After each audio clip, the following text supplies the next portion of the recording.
bishop takes c4. I was thinking that maybe knight takes c4 is a little bit better. See how your bishop stays in this diagonal and is basically generating this threat from the bishop on d7. That can be annoying. Also, this knight on d4 seems really well located, and if I play c5, then I'll be generating this weakness here, which could be really, really annoying for me. So this is what we call in chess a backwards pawn. Do you know what a backwards pawn is? No. Is it when it's in the center, it's pushed in the center, and we're pushed on the outside? Well, backwards pawn is basically a pawn which is not defended, which is defending other pawn and cannot advance, you know? So this pawn here is a backward pawn. The problem with these kind of pawns is that, well, you cannot defend it with other pawns, right? You cannot defend it with a pawn here or a pawn here. That means that we're going to have to defend it with pieces, right? So that's going to be a problem for us. And the reason why is because we want our pieces to be active. And if they are forced to defend this point here on these sits, what's going to happen is that they'll get into a passive position. If we get into a passive position, we're giving the initiative to the other guy to generate even more threats on these seats and to generate a lot of trouble there. See how if you just simply move your rook to d1, you're generating a lot of pressure here. Maybe this knight can come to b5 and attack on these seats as well. My king is on the center, and I haven't finished my development with my bishop on c8.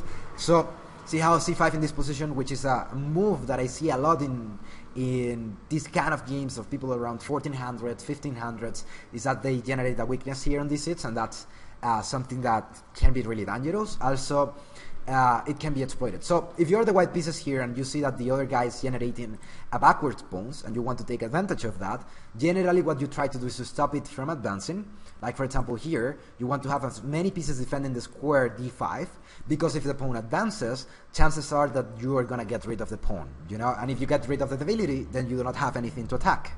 So in this position, something good for you to try to do is to put a piece in front of the pawn so that the pawn keeps being a weakness.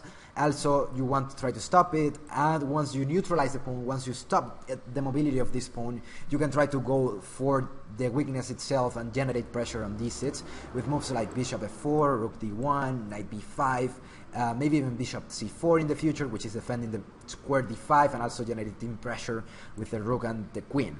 You know, a little subtlety here. It didn't happen in the game, but it's something important for us to see. So, hope that makes sense. Yeah. Perfect. So, also in this position, see how you're taking with your bishop. And even though your bishop looks alright, here, well, I'd like to have a knight better, you know? Because the knight on e2 then doesn't seem as active. Like, for example, here, if you take with the knight, both pieces are really active. And if you take with the bishop, then just the bishop is active. Whereas the knight is kind of inactive on e2, and that can be a problem, you know?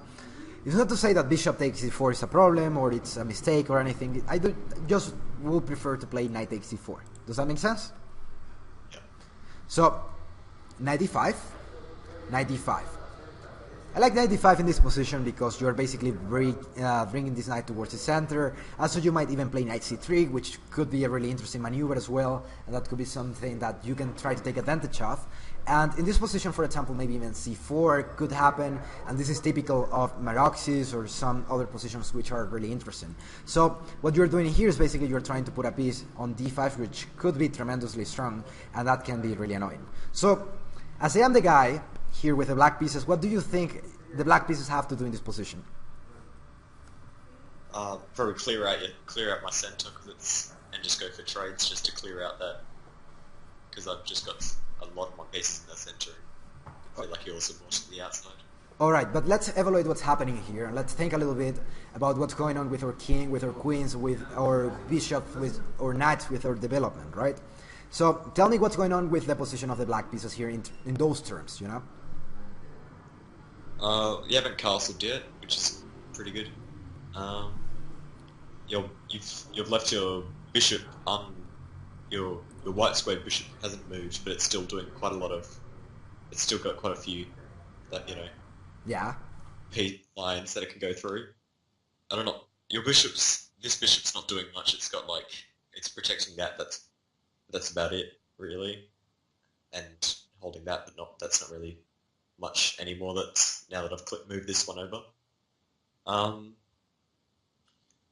Your queen is just keeping pressure onto that one, so that if I do try to clear it out, you can just push and take that over.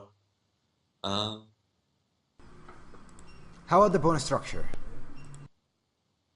Uh, you can still, you haven't pushed many of them. It's just pretty slow because you've only got these two there. Maybe you could push a few upwards and just get rid of these center pieces here. Alright. What about the white pieces now? Um, Pretty much no pawns except for this one there. Um, Pretty undefended for the most part, with just like that one there. So it's only like single defenders really for most of the part, compared to like yours, but you've got the, you know, fair few defenders on each piece. No, only one pawn's moved. King hasn't castled yet. And this is kind of like a problem square really, because it's only got this for the defense right now.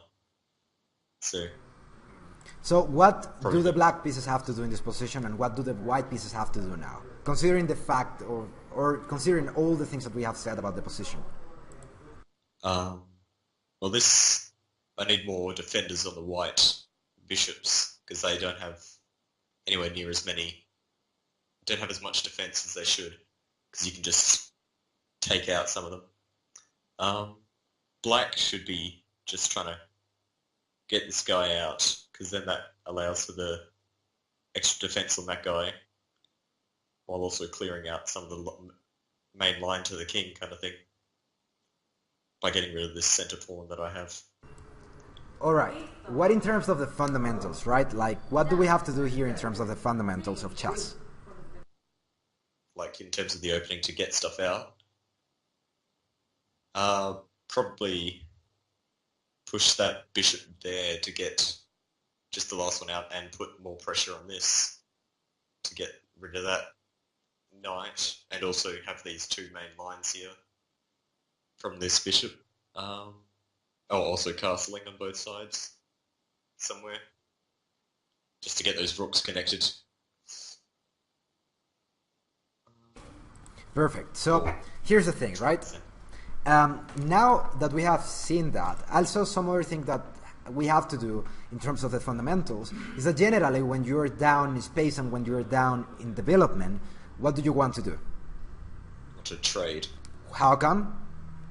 I don't know. I just that was in like a book on 200 Zen thing.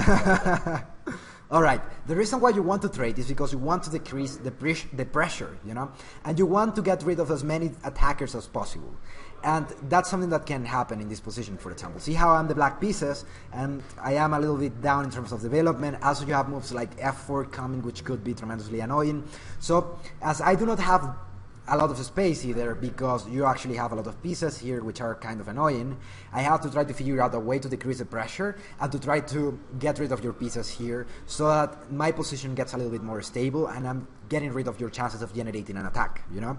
So see how you're trading pieces here with the black pieces, or I am doing that because I don't like this knight on d5. See how when I take here, you take, I decrease the pressure because there is no knight there anymore. I take on d3, you take with your queen, and then I take with my bishop there and I castle. And suddenly I am down in development, but it's not so obvious how to exploit that. The position is more equal, right? Because there are no pieces to take advantage of the lack of development that I have. So generally, when you have an advantage in terms of development, or when you have an advantage in terms of time or tempi, what do you want to do? You want to keep as many pieces on the board as possible so that you can try to take advantage of the situation in which you are into, right? Like, if you get to trade pieces here with the black pieces, that makes a lot of sense. That's one of the sides that I didn't like that much about knight to d5, because even though knight d5 seems like a logical move, it is also giving me the chance to trade pieces and get into an equal position pretty soon, you know, because here you have an advantage, which is that basically your pieces are out, you're castling towards any of these sides here, and also you have chances of playing f4, and you have finished your development, whereas I have my bishop on c8, which is annoying for me. Does that make sense? So see how, one more time, if you want to trade pieces, it's not just because, it is because it is going to be favorable for you, otherwise it is going to be really annoying, right? So knight d5, knight takes d5, pawn takes d5, knight takes c3, queen takes c3, bishop takes, queen takes, and what we did was basically we traded pieces because I wanted you to keep this knight and I will keep a bishop, right? So see how in this position I'm considering all of these things, right? See how when in this position you were thinking about the position, after I told you that you had to analyze every single one of the pieces, something that happened was that you actually started to give moves which made a lot of sense, like for example bishop b6, you started to say that I needed to castle, you started to diagnose the position, and you started to consider the position more in a holistic way, if that makes sense, than before, where you were just simply making some moves. And that's what I want you to do in your games, you know? So, knight takes, pawn takes, knight takes, alright, here. An evaluation here will tell us that, first of all, we have pawns in both sides of the board, right? And generally, when there are pawns on both sides of the board and we're heading towards an endgame, a bishop is better than a knight, because a knight cannot move from one extreme of the board to the other one as quickly as a bishop can, right? So that's an advantage that you have with a bishop. For example, if I wanted to, I don't know, push my pawns here and here, your knight will have to make some acrobatics to come from this side of the board to this one to try to stop me from promoting. Whereas the bishop can simply come here and here in a couple of moves, right? From one side of the board to the other one. So that's a little advantage. Also, as there are queens on the board, knight has a little advantage here, or has a little compensation, which is that a queen and a knight are tremendously dangerous, especially when the king is really open, you know, like the position of the king is not so safe. You can try to take advantage of that in this sense, for example, like, for example, knight here, followed by knight here, to go to f6, which is a weakness that I have. And that's another point that I wanted to touch here. You never talk about weaknesses, you know? Have you noticed that? Yeah. You never say the word about a weakness. And we have to be tremendously aware about weaknesses on the board, because, you know, if we do not know what we want to attack, how do we attack? Or if we do not want, or if we do not know what our objective is or how to take advantage of it, how do we take advantage of it, right? So, in this position, these squares here weak, due to the fact that whenever you move a pawn up, you're basically leaving some squares weak, because there are no pawns defending that square, right? So, here in this position, an interesting maneuver will have been simply to castle towards the king side or the queen side, whatever, that both castles make sense, and then try to generate an idea like knight here, knight here, knight here, and give a check and generate problems in my position, or simply just to try to play h4 followed by h5 with the idea of taking on g6, which is a weakness as well, because see how I've moved a pawn in front of my king, and now that means that I am giving you a point to break in the future. And here, if you play something like h4, h5, and you take here, then you'll have an open file for your rook, you know? So, also, if you castle towards the queen side, you have to consider that I am giving this check here, and I'm taking on g2, right? Of course, I don't want to take on g2, because if I do so, then I'll be opening more files for your rook, and that could be tremendously dangerous, right? Like, then you can play this with even more force, and that could be tremendously annoying for my position. So, rook e8. So, based on what I just told you, what I want to do is to trade queens, and get into an endgame where I'll have a little advantage due to the fact that I have a bishop and you have a knight, right? So, in this position, what do you want to do if you are the white pieces? Considering all the things that we have just discussed, you have to try to figure out a way not to trade pieces, try to keep the pieces on the board if you want to play to win, of course, and also try to take advantage of this debility here so that you can come with an attack and try to kill me, right? So, if you want to kill the other guy, you do not trade pieces because you need pieces to kill the other guy. If you do not have pieces, then how do you kill him? So that's important for us. And here, rook e8. I have to bring my rook into the game. Rook e1. And this is a move that I didn't like that much. I think that maybe rook de1 is better because I'd like to play this and this. And if I move my rook, then it loses a little bit of its strongness, right? Like, it's not as strong to play h4 without a rook here than when you play h4 with your rook here. Or maybe even knight g3, I think, so that you can come with this plan that I told you before, and that's just right, so nobody dies. Rook e1 makes sense, but it is not the move which goes with the spirit of the position, right? So bishop f5, I need to finish my development. And this g4 was just not good, because you're basically helping me. I mean, generally speaking, g4 makes sense, because what you're doing is that you're pushing your pawns towards the king side and trying to kill me. But at the same time, on another level, what's happening is that you're allowing me to trade pieces, which is what I want to do, and you're giving me some material here.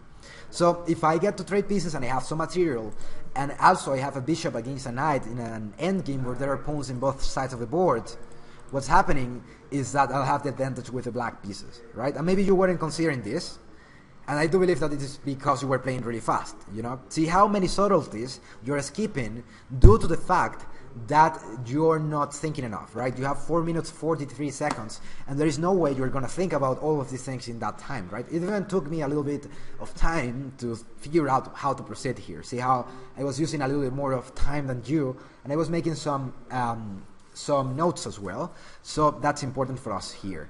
G4, mistake, because you're allowing me to trade, and that's good for me.